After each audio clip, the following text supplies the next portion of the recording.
Curtis Calhoun here with MMA News, and my next guest, you know him as a former UFC title challenger. It's John Dodson getting ready to make his Bare Knuckle FC debut at BKFC 28 against Ryan Benoit. How's it going, John? I'm doing amazing. How you doing, brother? I'm doing great, man. First things first, just kind of talk to me about this whole process that led you to signing with BKFC, and how pumped are you for this opportunity? I'm super pumped to go ahead and fight for BKFC. One, for the opportunity for me to go back to flyweight and to show why I'm so dominant at that weight class. It doesn't matter what organization I'm going to be in. I'm going to be the leading force and have the most destructive power at that flyweight division. So I want to use this pretty much as like my whole thing, telling everybody, hey, I'm still here. I can still hurt everybody that I can touch. And this is going to be the excellent opportunity for me to do it in my hometown against a tough opponent who's been battle tested with Ryan Benoit. I was about to say, man, because going back to flyweight, do you kind of see this as an opportunity to kind of remind the MMA community of how great you are and what you can bring to the table? Of course, I want to make sure I can go to whatever organization possible. That's going to be the next venture with inside the BKFC, because I can go ahead and do a joint venture with the bare knuckle fight boxing, and also I can do mixed martial arts as well on the side hustle to do the same thing. So whatever organization wants to pick me up after I destroy Ryan Benoit, they can go ahead and pick me up and look at me as being another champion of that organization as well. And I know you're not obviously done with MMA yet, but do you feel like it's a benefit to not have to worry about jiu-jitsu, wrestling, and all that looking into this fight and just solely focus on your boxing? Of course, because this is going to be reminding people what destructive power I have. And for me, it's been kind of lacking because of the fact that I didn't want to get taken down. I don't want to do jiu-jitsu, instead, especially being with the bigger fighters at 135. And I have sat there, had so much great success. Don't get me wrong. Like I fought challengers like Pedro Munoz, who has excellent BJJ. Marlon Moraes decided from being a professional striker to all of a sudden trying to attack my legs with all of his jiu-jitsu prowess. And then, of course, everybody keeps on forgetting Marbib. I sat there, fought him, and he had just broke a bunch of records in the UFC for the most takedowns possible. Yeah. And he tried to have that many successful takedown attempts against me, but I shut down every single one of those, except for, I think, one. I think he got one successful takedown out of 32, and I crushed that whole thing. And I was kind of confused when I had to leave because of that. Do you feel like your level of experience will be a big benefit in this fight against Ryan? It's not going to be the level of experience that's going to be beneficial to me. The thing that's going to be more beneficial is going to be my killer instinct and me having the lust for blood to prove a point to the world. Not just to myself, but to the world. I've already proven the time and time against myself that I can crush people. I want to annihilate Ryan Benoit because of the fact that when me and him come toe-to-toe, I want him to leave bloody and just pretty much look like Frankenstein by the time we leave. What have you seen from other former UFC fighters like Chad Mendes, Mike Perry, and others who have made that move to BKFC? What have you kind of learned from watching how they've made that move?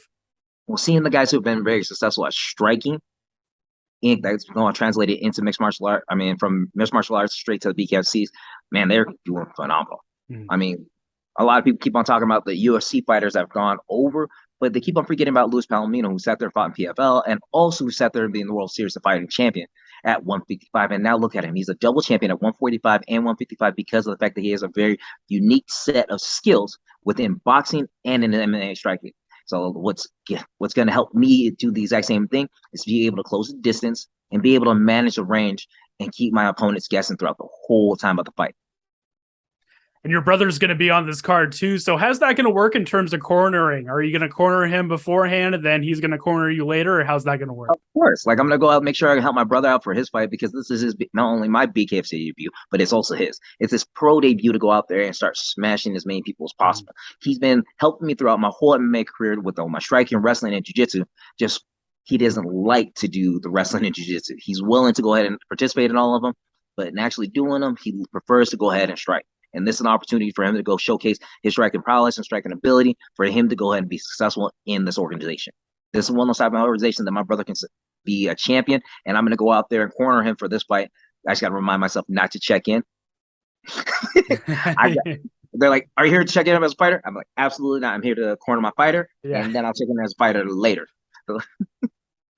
I gotcha, man. What's the biggest differences that you noticed between the fights that you do have your brother in your corner versus not? Because I remember your brother has been in your corner throughout your career. Man, the major difference is the level of confidence that I have. Hmm. When I go in certain fights without my brother, it just seems awkward. It feels lackluster, and you can see a lot of that time. You can see me being out there and just kind of cruising, hit that cruise mode. My brother, just that dude who's sitting in the back, hyping, saying, "Hey, we gotta go, we gotta move, we gotta do this." I'm like, "Oh, okay, then let's dance around, let's play, and let's move." And that's when you see the fantastic footwork and head movement.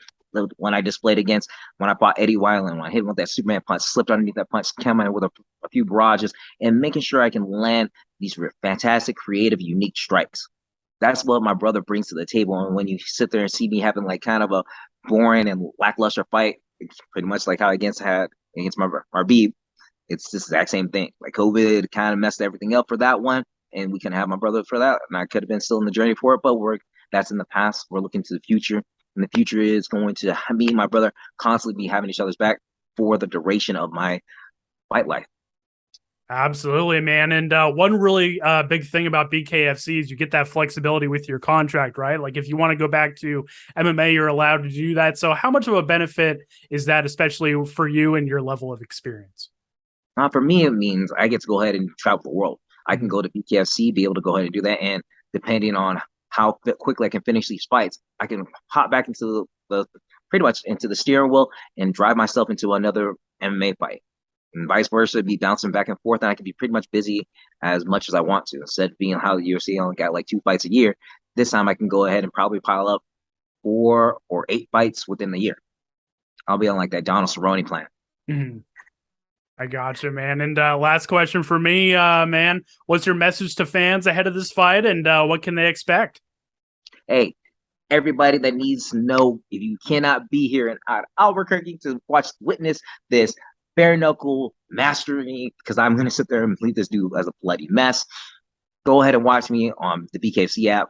Go to my link either on Twitter, Facebook, Instagram, click on it, and then it'll refer you straight back to it. It's going to give you 1 month free so that you guys can witness this mayhem that I'm going to go ahead and give you guys. I'm going to show you this beautiful destruction with these 2 hands. I'm making this dude bloody and hitting them every chance that I get. I'm gonna show everybody why I'm still the most dangerous striker that the world has ever seen. Absolutely, man. We're really excited about it, man. Before we wrap things up, I'll give you the floor to shout out any sponsors, your team, friends, family, any of that good stuff. I'll give you the final word. Hey, I want to thank everybody all the fans that sit there and love me, that want to sit there and continue to watch me grow as an athlete, and all the people that continue to disrespect me and sit there and say the same things. I want to tell you guys thank you too. Thank you guys for all your support and love, because it actually makes me want to be a better fighter. Without my friends and family and everybody else in my corner that are always there to help me, you guys are the true people that want to make sure that I can go ahead and be a better version of myself. Because people who don't know you are willing to always open up and tell you the most vicious things more than the people that know you. And so I appreciate you guys. I'm gonna go out there, demolish at this dude, my friends, family, at home. I love you guys. I can't wait to have my girls and my son all in my corner, so they're rushing the cage after I get done demolishing this dude. Absolutely, man. We're looking forward to it. John, it was great to meet you. Great to chat with you, and all the best with these final days of camp. And I'm sure we'll chat again soon, man. Thank you so Oh, for much. sure. As soon as we get done with this fight, I'm gonna still look like this beautiful mess right here. I'm gonna go ahead and hit you back up, yo. Be like, Curtis, yeah, Yeah, I right. told you, give the space, untouched. Absolutely, man. I appreciate it. Have a good one, man. You too, brother.